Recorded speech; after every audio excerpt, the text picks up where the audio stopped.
তখন এই গল্পটা শুনেছ? শুনেছিস? হ্যাঁ, শোনা নাই তো?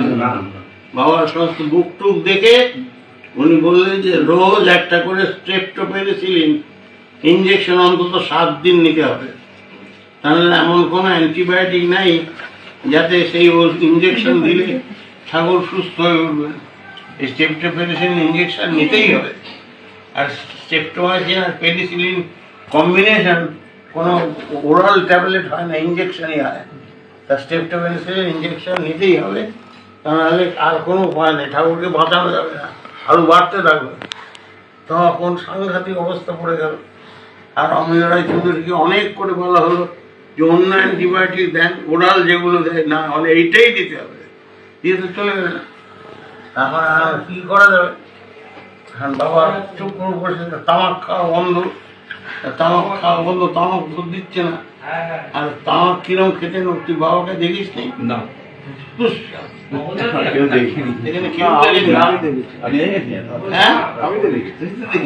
কিরম তামাক তামাক বন্ধ করে দিয়েছে। তখন আর কি করে, তখন এরকম করে বুড়ো আঙুল দিয়ে তামাক খাচ্ছে না, মানে কি কষ্ট হয়। আর ইঞ্জেকশন কিছুতেই আমি ইঞ্জেকশন নেবো না, যা হবে।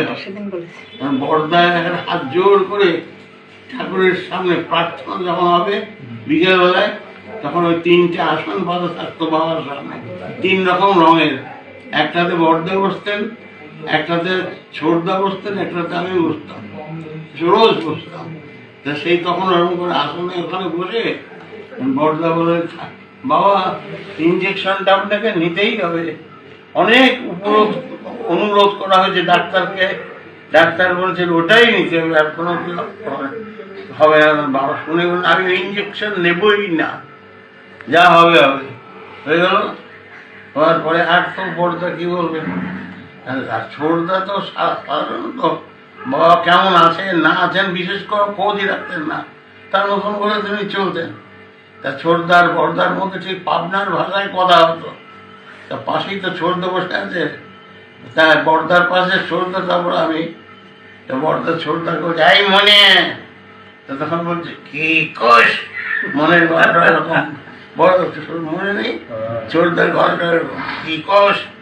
তা বলছে যে বাবাকে ডাক্তার দেখেছিল, ডাক্তার কি করলো, ডাক্তার কি করলো মানে বললো যে ইঞ্জেকশন নিতেই হবে রোজ, আর ইঞ্জেকশন যদি না নেওয়া যায় স্ট্রেপ্টোপেনিসিলিন তাকে বাঁচানো যাবে না, অন্তত 7 দিন নিতেই হবে।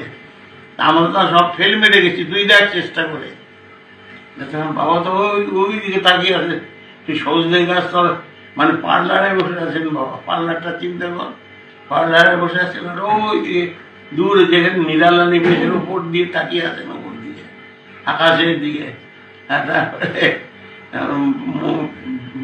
বাবাকে ছোটদা, বাবাকে কিছু বলার আগে বড়দাকে বললে, এই বলবো, তোকে তো বলতেই বলছি, বলবো মানে আসনটা বাবার খাটের কাছে নিয়ে, বাবা বাবা তো এরকম করে তাকে, বাবা কোথা থেকে আওয়াজ আসছে দেখে মনে বসে আছে, কি বাবা আপনি ইঞ্জেকশনটা নিয়ে নেন, নিলে আপনার মঙ্গল হবে। আর ছাড়ের কথায় গরম তেলে 5 ফোড়ন দিলে কিরম হয় নাকি? হ্যাঁ, মেয়েরা ভালো হচ্ছে, গরম ফুটন্ত তেলের মধ্যে তুই যদি 5 ফোড়ন দিস তাহলে কেমন হবে, কিরম আওয়াজ হয়, ঠিক সেরকম আওয়াজ।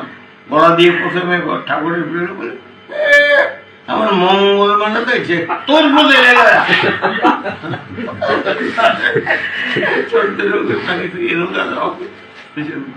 দাদা আমার শরীরটা খারাপ লাগছে, বাড়ি আমি তো নষ্ট কিছুই না তাদের কাছে। আমারই মতন বয়সের ছেলে পেলে বড়দা আর মেজদার তো আছে, আমি তো সন্তান যদিও ভাই, আমি কি করতে করতে তারপরে চলে গেল। প্রার্থনা হবে, প্রার্থনা হওয়ার পরে আর তো সুযোগ পাওয়া যাবে না। তখন বাবা আমি তখন যা তাকে বলে, বাবাকে প্রণাম করে বললাম, বাবা আমি এমন কথা বলবো যাতে তুমিও খণ্ডন না করতে পারো। কি কথা বলবো, আমার এটা চিরকাল মনে থাকে। বললাম, বাবা তোমার দয়ায় তো বেঁচে আছি, তোমার দয়ায় আমার যা কিছু সব তোমারই দয়া, আর তো কিছু নেই। তা তুমি আমাকে দয়া করো, আমার ভেতরে যা কিছু হবে তা তোমাতে যেন আবর্তিত হয়ে তোমাতে সঞ্চারিত হয়। আর তোমার জন্য আমি রোজ একটা করে ইঞ্জেকশন নেব, স্টেপটোপেনিসিলিন। আর তুমি আমাকে আশীর্বাদ করো যাতে তার এফেক্ট তোমার হয়।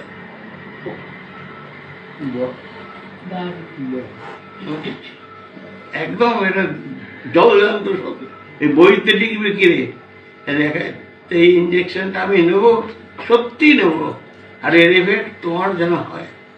কিছুক্ষণ তাকিয়ে থেকে নেই, দেখ আমাকে দেখ ইঞ্জেকশন দেখ।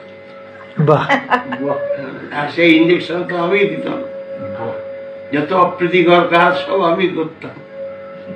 শেষ ইঞ্জেকশনটাও আমি দিয়েছিলাম, তখন কেউ ছিল না, কোটি কোটি লোক যার অনুগমন করে, কোটি কোটি মানে কোটি কোটি মানে ফিলোসফিক কোটি না, 1 2 3 4 করে গুনলে 1 কোটি পাস করে যাবে। এমন কোনো জায়গা নেই পৃথিবীর যেখানে ঠাকুরের অনুগামী নেই, এরকম কেউ নেই, কোনো জায়গা নেই। আমি নিজে যতটুকু ইউরোপ ঘুরেছি, আমেরিকা ঘুরি, সব জায়গায় আছে। তা কথা হচ্ছে যে সেখানে তিনি যখন চলে গেলেন তখন একজন ডাক্তারও ছিল না রে। তখন এই শর্মাটাই ছিল। একে তো আমার বাবা চলে যাচ্ছেন, আমি তখন ডাক্তারি পাস করে MS করে আমি বড় ডাক্তারই ছিলাম,